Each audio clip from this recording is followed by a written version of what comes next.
Last summer, I decided to tackle a major section of the Pacific Crest Trail. I've always loved hiking, especially solo trips. My plan was simple. Park my car at the end of the section, hit a ride to the trailhead, and hike back over the course of a little more than a week and a half. It sounded straightforward enough at the time. The first few days went smoothly. About how I expected the trail was everything I'd hoped. It would be endless stretches of towering trees and winding paths cutting through serene landscapes. I'm in pretty good shape, so I don't have to stop very frequently. When I'm hiking, I'm obviously not going to hike in the dark though, so every night I had to pitch a tent to get some shutty. I've always preferred to keep a low profile, especially since solo hikers can attract attention because of that. I'd venture a little off the trail to set up my camp each night. I figured it was better that way. I figured I minimized the chance of a stranger stumbling across my campsite up until the third night. Everything was perfectly fine.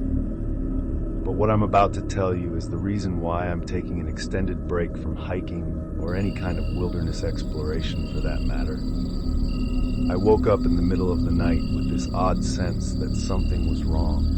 It was the kind of gut feeling you can't explain, but you know better than to ignore. I looked around my tent. Everything seemed normal inside, so I decided to have a look around the campsite. I drew my rifle, grabbed a flashlight, and unzipped the tent. There was no one out there, no one that I could see. At least I returned to my tent and started checking my pack. That's when I realized my wallet was gone. At first I thought, just misplaced it. Maybe left it outside the tent or buried it somewhere in my gear. But after tearing through everything, it was clear someone had taken it. My personal information, cash, credit cards, all of it. How is that even possible? Though had someone broken into my tent just to steal that one thing and leave it was unlikely, but randomly misplacing it was very uncharacteristic of me. I came to terms with the unfortunate conclusion that I had probably lost it myself. Things only got worse from there. Though over the course of the next few days, I started to notice more things missing. Small items, seemingly random things, one of my lighters, my Swiss Army knife, a few energy bars. I knew I wasn't just misplacing everything. Someone was stealing my belongings. Part of me didn't want to believe it. But by the fourth day, it was undeniable. I was being stalked. There wasn't any cell coverage on that part of the trail, so it wasn't like I could alert someone about my situation. I remember contemplating turning back, but I'd only be saving myself a couple of days at best. There was no way I'd be able to hike either direction without sleeping. But I didn't feel comfortable pitching a tent in those woods with someone literally stalking me. It was a lose situation. I remained calm and told myself there was a reason I had brought my rifle out there. And then it dawned on me. Why hadn't that person stolen my gun? It's almost as if they were deliberately messing with me that night. I tied my tent shut from the inside, hoping that would keep them out, should they return. I tried to stay up for as long as possible, but I eventually fell asleep from pure exhaustion. My plan worked though, because when I woke up the next morning, there was no sign that anyone had been in my tent.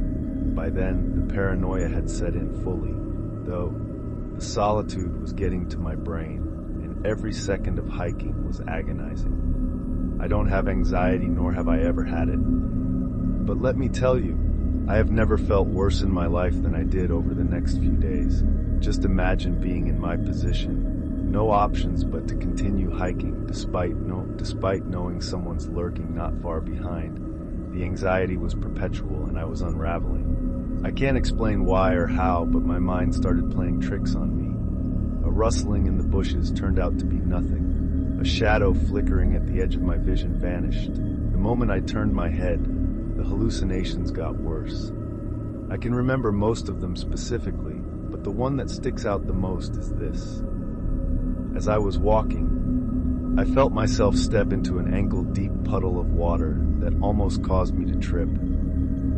I literally heard the splash and felt the cold water soaking my sock. But when I looked down, the ground was completely dry. I stood there in complete shock. It felt so real, I had no choice but to continue down the trail. As bad as the days were, the nights were always worse. I tied my tent shut and slept next to my rifle, but nothing made the anxiety go away at one point. I had to splash cold water on my face to calm myself down. The hallucinations mostly subsided after that. I'm not sure what I would have done. If they had continued the next night, I woke up to the sound of footsteps walking around my campsite. I quietly grabbed my rifle, preparing to confront whoever was there, but my body was frozen in fear.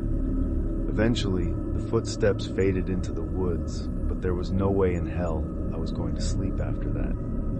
As soon as the sun came up, I packed up camp in a frenzy, my hand shaking so badly I could barely tie my gear.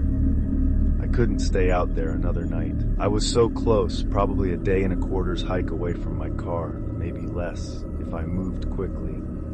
I decided that I wouldn't be stopping to sleep that night, that I'd push through the night to get off the God-forsaken trail as quickly as possible. I hiked for hours, as quickly as my body would let me go when the sun started to set. I gritted my teeth and continued. Instead of pulling off to pitch my tent, by the time it was pitch black out, I was so close, probably 2 hours away at most. I kept walking, flashlight in one hand, rifle in the other. I started second-guessing my decision. I had never hiked in the darkness before, and I was not prepared for how difficult it was. That in and of itself was scary enough. I kept going, trying to keep my breathing steady. About an hour passed. I was getting closer, and then I heard it somewhere behind me. I was sure I heard footsteps. I spun around and flashed my light, and to my horror, I saw something slink behind a tree. The adrenaline took over, and I aimed my rifle at the tree. I demanded that they come out in a loud voice. The figure stepped forward. It was definitely a human. But when I tell you, it was the most barbaric-looking thing I'd ever seen. I'm not exaggerating. Words cannot describe what I was looking at. He was wearing nothing but a pair of my shorts, which I hadn't even realized were missing. His skin was scratched up in several different places, and his face was covered in hair. He started walking towards me, even though I had my rifle aimed at him. Before I could think, I tapped off a warning round next to him. He jumped at the sound and instantly retreated, sprinting back into the woods. I was in shock. Without wasting another second, I turned around and went as fast as I could. By the time I made it out of the woods, I locked my car doors and called the police. When they finally showed up, they told me that I shouldn't stick around. I didn't need to be told twice. I was out of there that night. The craziest part of the whole thing, in my opinion, was the hallucinations.